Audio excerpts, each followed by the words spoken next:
Hi అండి, అందరూ బాగున్నారా?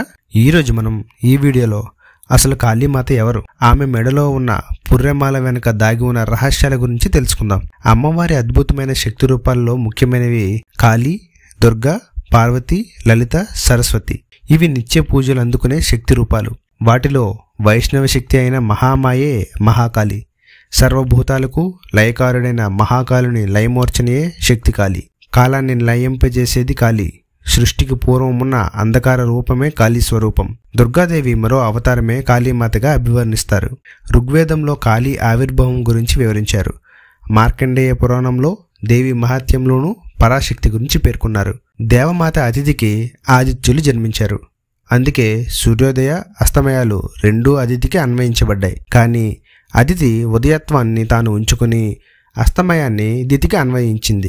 ఈ ఇద్దరే చీకటి వెలుగులు, సృష్టిలయలు, జనన మరణాలు, జ్ఞాన అజ్ఞానాలకు ఆదిదేవతలు. ఈ ఇద్దరి తత్వాలు ఏకమై కాళీమాత అనే సంయుక్త రూపం ఏర్పడిందని ప్రసక్తి. కాళీ స్వరూపం బాహ్యానికి భయంకరం. సదాశివుణ్ణి ఆసనంగా చేసుకుని ఆయన గుండెల మీద ఒక కాలును ఉంచి దిగంబరంగా నిలబడి ఉంటుంది. నల్లని రంగు, మెడలో 54 కపాలాలతో కూర్చిన దండ, ఒక చేతిలో రక్తసిక్తమైన శిరస్సు, రెండో చేతిలో కత్తి, మరో కుడి చెయ్యి అభయ ముద్రలో ఉండి ఎడమ చెయ్యి అభయ ప్రదానం చేస్తున్నట్లు ఉంటుంది. నుదుటిన మూడవ కన్ను ప్రజ్వలిస్తూ ఉంటే నాలుక రక్తసిక్తమై వేలాడుతూ ఉంటుంది. ఆమె దిగంబరి, కానీ దిక్కులనే వస్త్రాలుగా ధరించిన దేవత.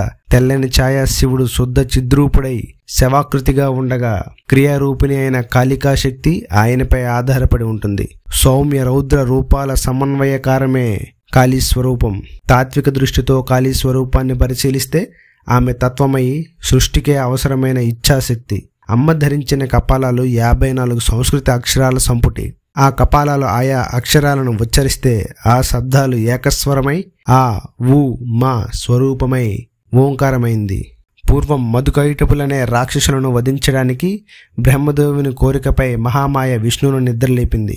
యోగ నిద్ర నుంచి మేల్కొన్న విష్ణువు వారితో 10,000 సంవత్సరాలు పోరాడినా వారిని జయించలేకపోయాడు. దీనిని గమనిస్తున్న మహాదేవి మధుకైటపులను మోసపూరితులను చేస్తుంది. దీనితో అంతకాలం నుండి తమతో పోరాడినందుకు శ్రీ మహావిష్ణువును మెచ్చుకుని ఏం వరం కావాలని కోరగా దానికి శ్రీహరి వారి మరణాన్ని వరంగా అడుగుతారు. తమకు ఇంకా మరణం తప్పదని నిర్ణయించుకున్న ఇద్దరు తమను నీరు లేని చోట సంహరించమని అంటారు. అనంతరం శ్రీ మహావిష్ణువు వారిని పైకెత్తి భూ అంతరాలంలో సంహరిస్తూ ఉండగా మహామాయ 10 తలలు 10 కాళ్ళు నల్లని రూపంలో మహాకాళిగా ఆవిర్భవించి శ్రీ మహావిష్ణువుకు సహాయపడుతుంది.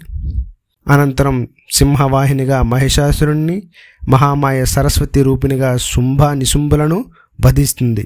చండముండలను సంహరించి చాముండి అనే పేరు తెచ్చుకుంది. కంసుడి వధకు నంద అనే పేరుతో నందుని ఇంట ఆవిర్భవించి శ్రీకృష్ణుడికి సహాయపడుతుంది.